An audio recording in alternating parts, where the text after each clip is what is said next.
Les délégués algériens, au nombre de 8, refusèrent de s'associer à cette trêve, mais la conférence s'ouvrit cependant.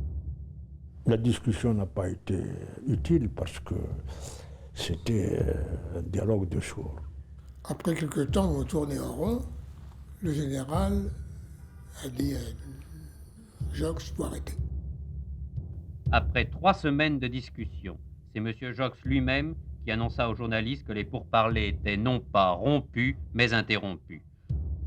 Cette guerre a été quelque chose de si ignoblement violent qu'elle ne pouvait pas en finir. شوفوا روحنا أكثر منهم وأكبر منهم. علاه؟ خاطر احنا في الميدان.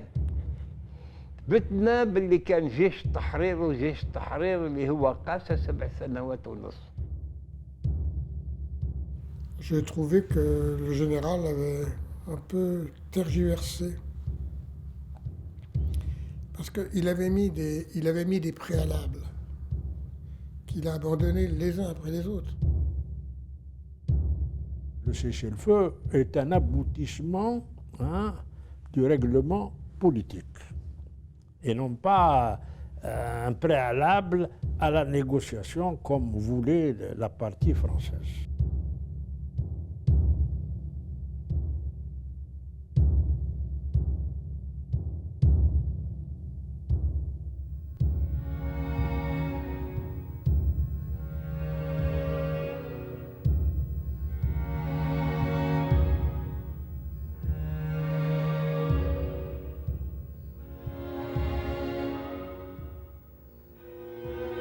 لقد كان العمل العسكري للثورة التحريرية يتماشى والعمل الدبلوماسي الذي تجلى منذ مؤتمر باندونغ العام 1955 ازدواجية انبثقت من بيان أول نوفمبر الذي أكد على أن الكفاح المسلح سيتوج حتما بمفاوضات مع العدو، ونجبة التحرير الوطني هي من سيتولى تلك المهمة.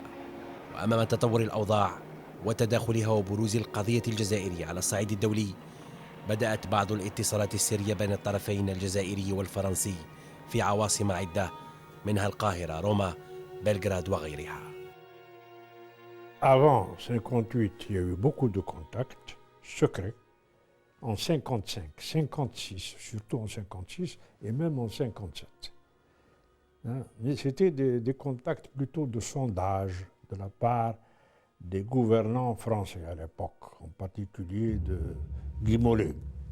C'était des choses qui n'avançaient pas beaucoup. On nous proposait que l'ambassadeur de France qui est en Algérie devienne le haut commissaire de l'Algérie, des trucs comme ça, très formels, mais qui ne faisaient pas avancer notre cause, étant donné que nous exigeons l'indépendance.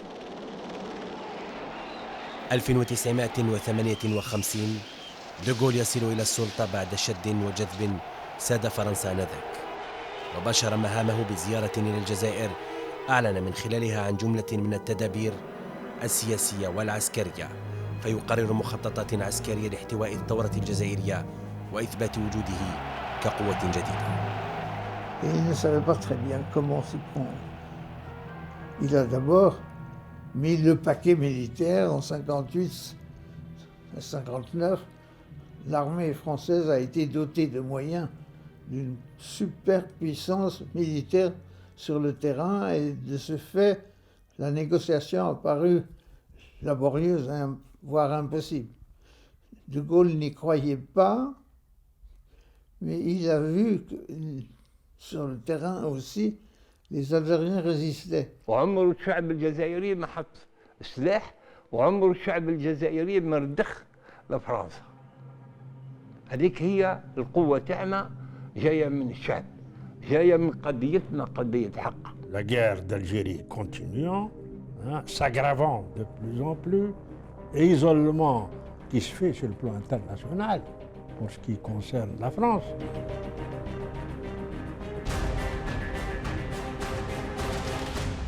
التاسع عشر سبتمبر 1958 تؤسس الحكومة الجزائرية المؤقتة جيبيرا برئاسة فرحات عباس. دوليا الأمور تزداد تعقيدا لترد فرنسا على الميدان بعمليات عسكرية واسعة النطاق، تقتيل، تعذيب، مناطق محرمة، معتقلات وأسلاك مكهربة لعزل الثورة. Et De Gaulle a commencé par lancer مناطق محرمة، معتقلات وأسلاك مكهربة لعزل الثورة. Et De Gaulle, naturellement, a commencé par lancer des formules qui étaient spectaculaires, mais qui n'apportaient pas grand-chose. Par exemple, il a commencé, sa première déclaration sur l'Algérie, c'est de dire la paix des braves. Allons à la paix des braves. Qu'est-ce que c'est la paix des braves? La paix des braves, c'est que les éléments de la LN rejoignent la première caserne qui se trouve devant eux et rendent leurs armes. Ils rentrent chez eux tranquillement, ils ne seront pas poursuivis. استماتة جنود جيش التحرير والنشاط الدبلوماسي الجزائري أجبر دوغول على إيجاد حل دبلوماسي من خلال الإعلان عن نيته في تنظيم استفتاء حول تقرير المصير. Je m'engage à consulter les Algériens dans leurs 12 départements au sujet du destin qu'ils veulent adopter. Il était obligé, il avait réfléchi, etc. Et il a lancé en septembre 1959, ça c'était un grand tournant, le principe du recours à l'autodétermination. Le 28 septembre 1959, le GPRA avait répondu « Oui, nous sommes d'accord pour l'autodétermination. Ahlan wa sahlan. » Seulement l'autodétermination, il faut nous dire sur quelle assiette territoriale elle doit s'exercer. L'autodétermination se traduit par un référendum. Ce référendum doit être objectif, sérieux. Il ne faut pas qu'il y ait de tricherie, ni de fraude, ni de pression. Et d'autre part, ce référendum, où va-t-il se dérouler? Alors là, De Gaulle, quand il a fait sa déclaration sur le recours à l'autodétermination, il a parlé de l'Algérie du Nord. Et il a occulté complètement le Sahara, tous les départements du Sud, c'est-à-dire, à l'époque, les Oasis et la Saoura. Ça, il n'en a pas parlé. Et la réponse du GPRA, c'est de dire, oui, d'accord pour l'autodetermination, mais quand même, il faut qu'elle soit sur tout le territoire. Et nous avions ce principe que le territoire algérien doit être bien défini, les frontières doivent être bien précisées. Il s'agit pour nous des frontières qui existaient le 1er novembre 1954. وبدأت الاتصالات السرية بين عناصر الجيبيرا والطرف الفرنسي، فكان لقاء ملان في 25 جوان 1960. Déjà, au mois de juin 1960, quand il y avait eu les entrevues de Melun, c'était parce que le général avait fait dire, par des intermédiaires, à Ferhat Abbas, qu'il souhaitait le rencontrer. Et c'est pour ça que Ferhat Abbas avait envoyé des émissaires à Melun. Et ça a tourné court parce que le général faisait du cessez-le-feu un préalable à toute négociation. Et ce préalable n'a pas été accepté. Et c'est vrai que ça en dit assez long sur ce que pouvait représenter d'échec une négociation mal préparée. La négociation a été mal préparée parce qu'il y a eu des épisodes insensés. Le général de Gaulle avait proposé aux Algériens de venir. Ça a été Melun en 1960. Mais on avait tellement dit au général que les Algériens n'accepteraient pas que Melun a été improvisé. Que faire de Melun? Et vous savez ce qu'on a fait. Ça en dit long sur l'imbroglio. On a dit aux Algériens qu'ils n'avaient pas le bon texte, que le texte qu'ils avaient en main, à savoir le général de Gaulle demandant la fin des combats, virgule, la destination des armes, virgule, le sort des combattants, point. C'était pas le texte correct. Que le texte correct était la fin des combats, 2 points. Le sort des combattants, la destination des armes, il n'y a rien d'autre au programme. Comment voulez-vous que les Algériens négocient dans des conditions pareilles?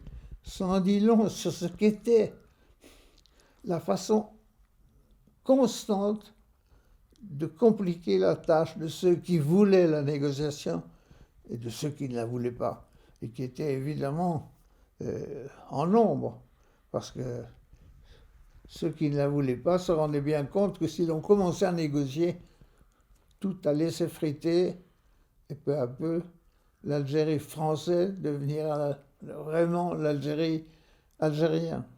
Au bout de 3 jours, il fallait arrêter cette discussion et rentrer chez soi. Donc, échec total de cette rencontre de Melun, avec évidemment cette nuance. Pour nous, il y avait l'aspect positif, c'était ils nous ont reconnus.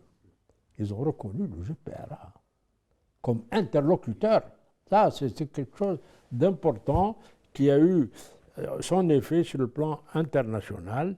Et c'est De Gaulle qui a payé les pots cassés. Ensuite, il y a eu des révoltes à Alger. Nous avons eu le putsch des généraux, Chal, Jouot, Salan et Zeller. Et le général a décidé, après ça, d'essayer de renouer avec le FLN.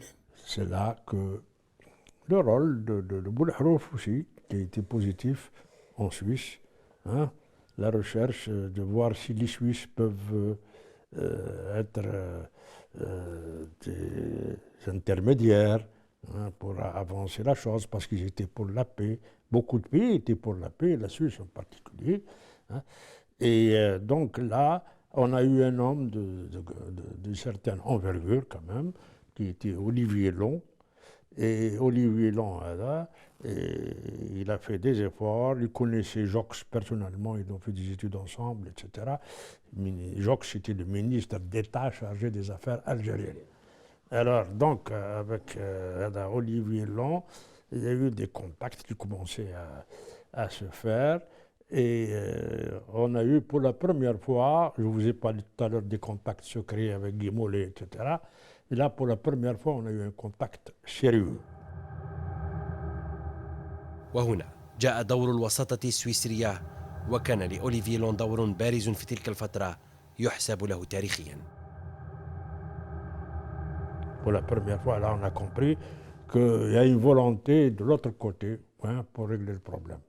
Alors là, il y a eu l'organisation d'un contact en Suisse, à Lucerne, en février, et un autre qui a suivi 15 jours après, à Neuchâtel, toujours en Suisse. Et l'interlocuteur français qui est venu, l'émissaire français, c'était Pompidou lui-même. Alors les Français ont posé le cessez-le-feu comme un préalable, et ils exigeaient qu'on arrête donc le combat si on veut négocier, ce qui n'était pas d'accord. Et deuxièmement, ils voulaient négocier avec toutes les tendances, comme ils disent, algériennes. Alors là, c'était à l'encontre de notre position. Et le général a eu, au même moment, fait une déclaration disant qu'on allait consulter aussi l'UMPLA, et parce qu'il fallait parler avec toutes les tendances. Le FLN ne pouvait pas supporter l'idée qu'il y ait un autre parti que lui pour défendre l'Algérie, a décidé de ne pas d'annuler les négociations. En fait, ils ont compris que ce n'est pas la peine de perdre leur temps. S'ils veulent négocier, ils n'ont qu'à négocier avec le FLN, c'est tout.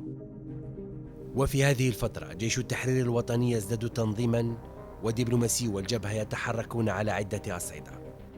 القضية الجزائرية تأخذ أبعادا أخرى.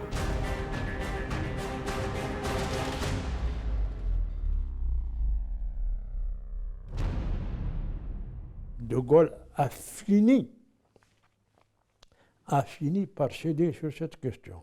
Après Neuchâtel, quand il a vu qu'on était décidé à ne pas transiger sur la question du cessez-le-feu, il a envoyé une note qui est venue avec Bruno Deleuze, un des émissaires français, une note écrite à la main par De Gaulle disant « Dites à vos interlocuteurs algériens que il faut ouvrir la négociation publique et officielle sans aucun préalable, ni d'un part et d'autre. » D'accord, on est contre tout préalable, nous, on est prêt à négocier. وبعد محاولات الإطاحة بدوغول بدأت يوم 20 ماي 1961 مفاوضات إيفيون الأولى، جلسات لم تحسم فيها القضايا الجوهرية.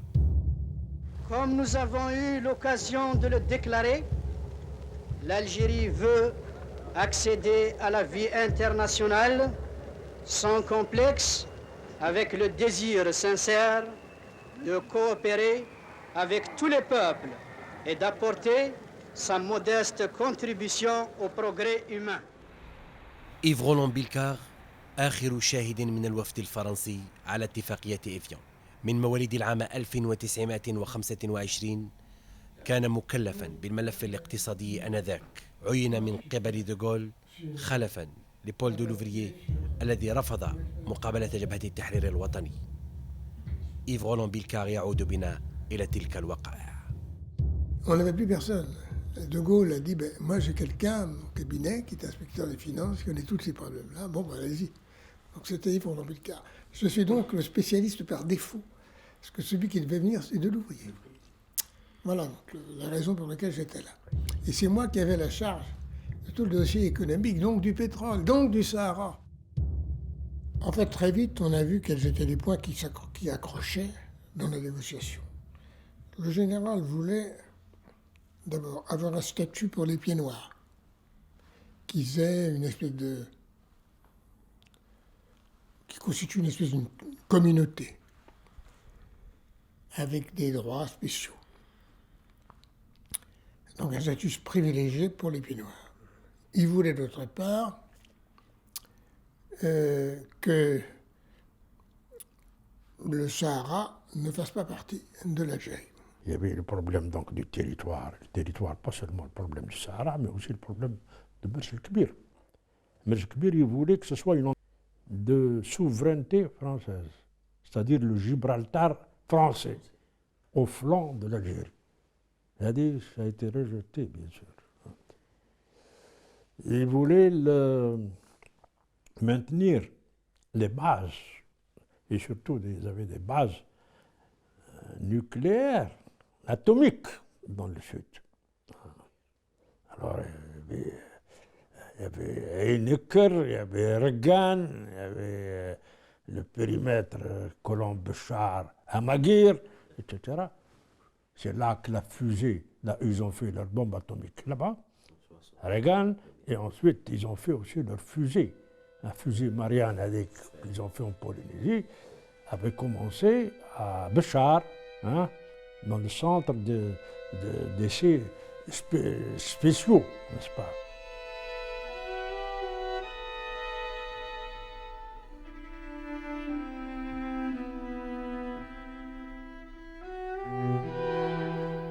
Quand, au premier Évian,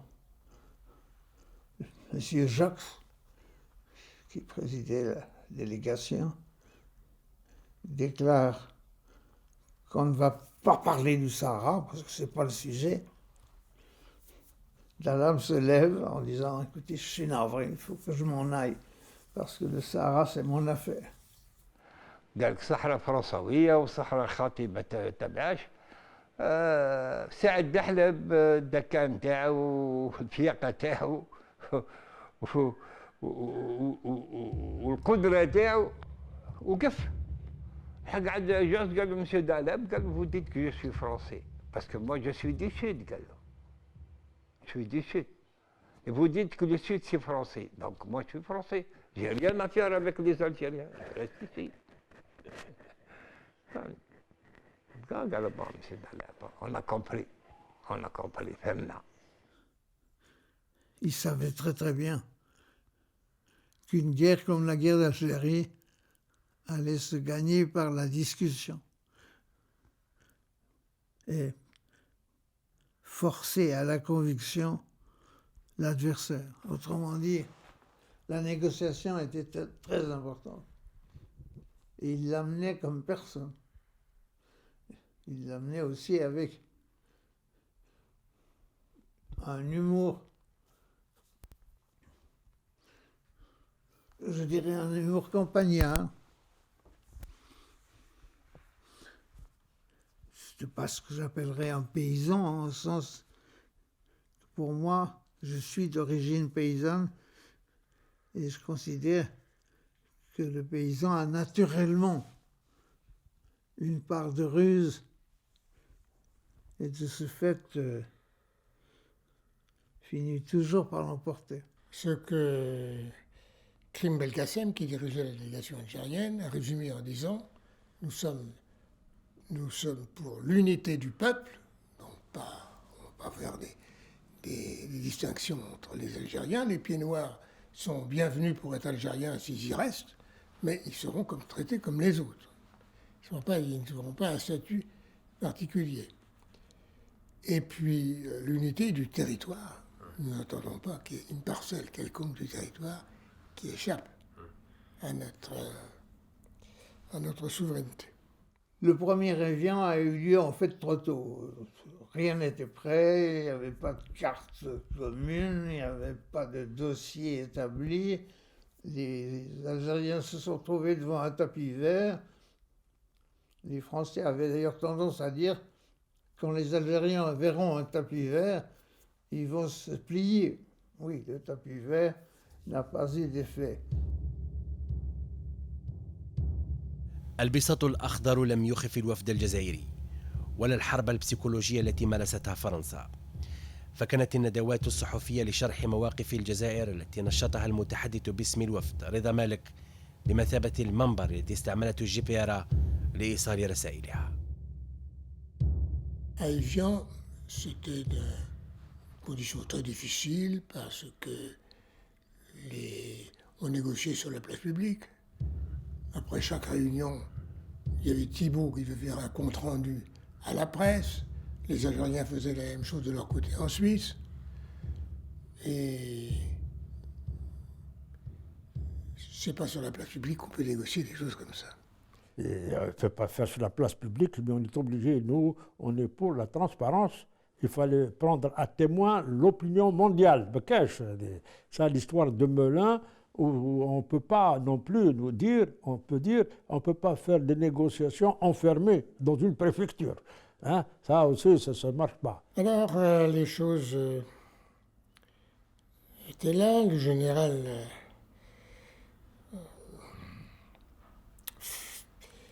général pense qu'il faut reprendre contact, il faut reprendre des contacts avec le FLN. Et on décide de se retrouver à l'automne à Lugrin, une autre ville au bord du lac de Genève, dans un château, un vieux château.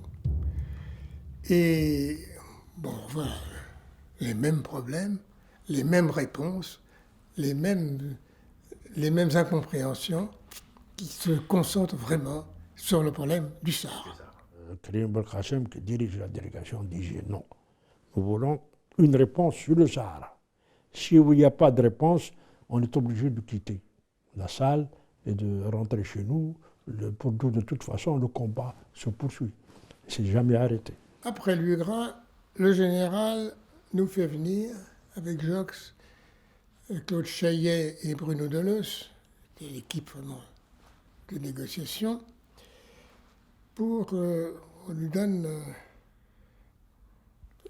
pour d'abord qu'on entende ces instructions et qu'éventuellement on fasse part de ces observations. Moi, un peu jeune chien, j'avais 36 ans, j'ai cru que j'avais le droit de dire quelque chose. Et il dit, mon général, moi, j'ai des états d'âme quand on aborde la question du Sahara, c'est moi qui en suis chargé, je sais d'avance que lorsque j'exposerai cette thèse, ça va faire casser la négociation. Pour moi, le Sahara fait partie de l'Algérie. Je pense que vous ne pouvez pas espérer arriver à mettre fin aux hostilités par un accord avec le FLN sans trouver une solution qui maintienne le Sahara dans la souveraineté algérienne. On peut sans doute négocier avec eux pour avoir des garanties sur l'exploitation du pétrole et du gaz, mais il faut que la souveraineté leur soit reconnue. Il me répond d'un air un peu méprisant, « Vos états d'âme ne m'intéressent pas. » C'est de mon pauvre ami, ce jeune chien tout à fait mouché.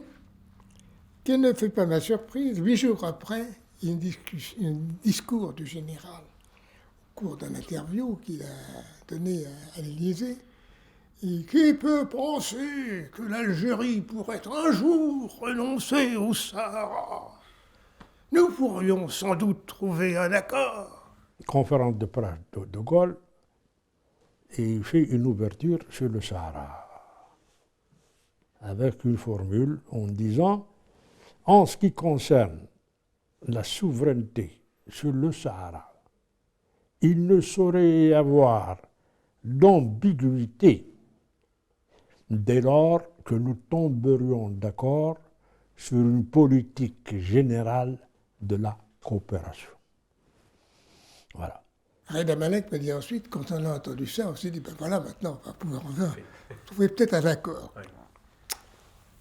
Et De Gaulle décide à ce moment-là de changer de méthode. On ne va plus aller négocier sur la place publique, comme c'était le cas à Évian et à Lugrain. Il demande à Pompidou, qui n'était à ce moment-là directeur général de la Banque Rothschild, mais qui avait été son directeur de cabinet à Matignon pendant la période où il était président du Conseil.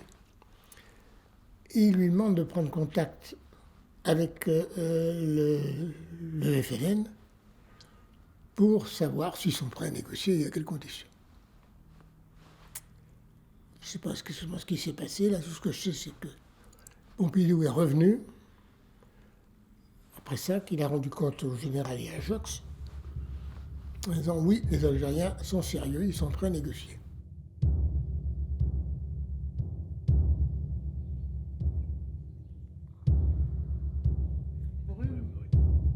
شارل أنري فافرو الصحفي السويسري كان مختصا في الشأن الجزائري وتابع عن قرب المحادثات بحكم علاقته مع الوفد الجزائري.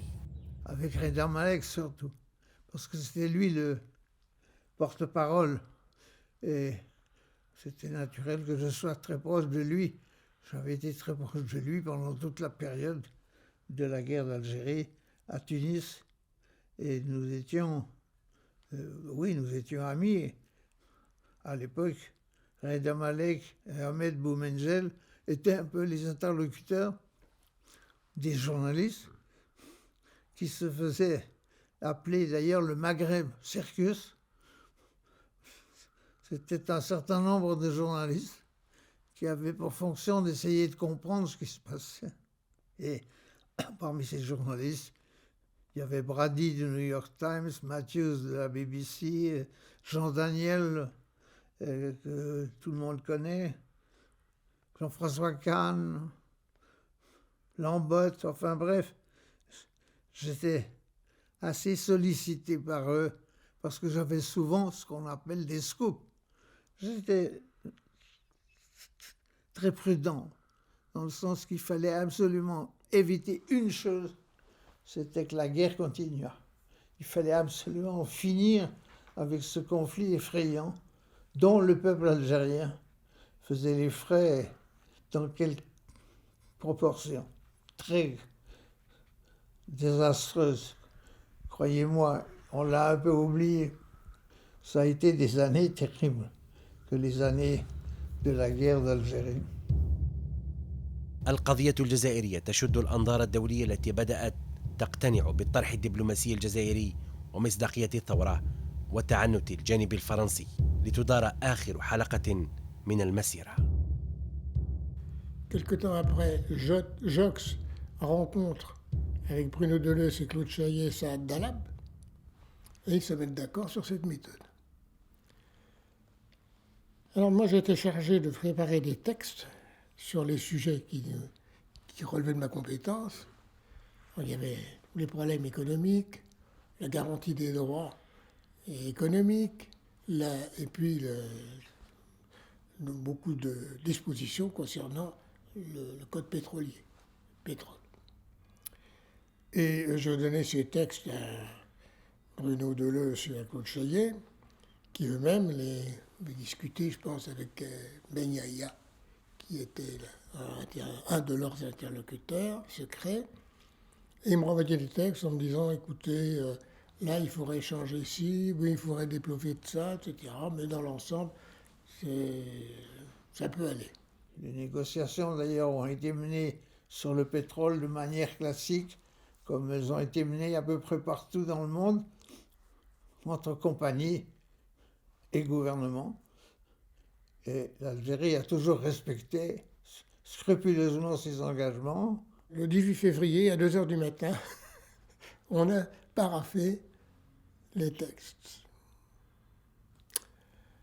Et puis, on a décidé de se revoir pour faire la signature officielle à Évian. منظمة الجيش السري الأوآس تشن سلسلة من الأعمال الإرهابية. أسطورة الجزائر فرنسية بدأت تنهار، وفي هذا الظرف بالذات المجلس الوطني للثورة الجزائرية سينارا يصادق على مسودة ليروس. فكانت إيفيون الثانية آخر محطة توجت بالتوقيع النهائي على وقف إطلاق النار الذي يدخل حيز التنفيذ في 19 مارس من عام 1962. ونهار وصلنا ليبيا وصلنا وتحل بروحنا تلاقينا مع جنرال دو كامارك ومعه هو تانا فهمتي ديليغاسيون ميليتير. كي طرحوا المشكل هذا قال لا قال هل نجحتوا وانتم باش تهبطوا جيش تحرير الكازرنات؟ قال ما نجحتوش.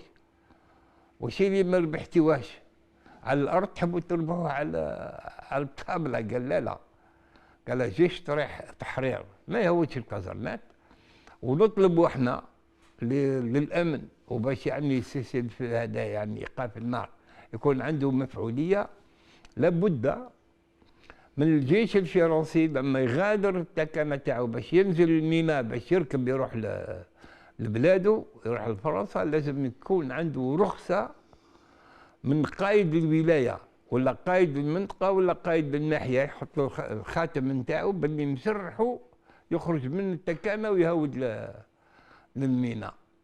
وهذه فرضناها على الفرنساويين وقبلوها الفرنساويين. هو جيش فرنسا صبح هو تحت الرقابه تاع جيش التحرير، ومش جيش التحرير اللي صبح في التكانات حط السلاح نتاعو. L'Algérie est devenue ce grand espace. Nous n'avons pas, durant la négociation, découvert que l'abandon soudain du refus du général de Gaulle ait été la seule réussite. La réussite, ça a été qu'à un moment donné, on en finisse. Et ça avait été un tel désastre, ça a été une telle horreur. Cette guerre a été quelque chose de si ignoblement violent qu'elle ne pouvait pas en finir. كي جاو ليبيون الثاني هذا ما جاوش هما رابحين، جاو هما خاسرين. احنا واش الثوره فاش خسرتهم في الرجال في بري. قتلنا العسكر، قتلوا منا وقتلنا منهم صح، بصح الخساره تاع فرنسا وين؟ شك طيحنا دو ريبوبليك وطيحنا سان غوفرنمون ولا كاس تاع فرنسا، الصندوق المالي تاع فرنسا فرغ. Pour les pieds noirs, c'est l'abomination des désolations. J'ai vu arriver ici 2 familles de pieds noirs qui ont acheté des appartements. Et pour eux, j'étais le diable. Parce qu'ils ont su que j'avais fait partie des négociateurs. Oh là là. Enfin, c'est passé tout ça. Non, ce qui est terrible, c'est tout ce qu'on a pu dire ensuite sur le fait qu'on avait bradé, etc. On a dit le général a tout bradé. Je dis, moi, je ne suis pas du tout. C'est vous, pied noir, par votre aveuglement. Vous n'avez toujours refusé toute évolution. Ça a commencé en 1936, hein, avec le gouverneur Violette. Vous n'avez jamais accepté de partager le pouvoir. Vous avez, quand il y a eu le statut de l'Algérie qui a été fait par Neglen, vous avez tout fait pour le saboter. Et vous avez fait tout ce qu'il fallait pour qu'on en arrive à ça. واحنا منا باللي الشعب بتاعنا شعب عظيم. شعب عظيم 132 سنة 130 سنة والشعب الجزائري يقاوم في فرنسا ويقاوم في الاحتلال.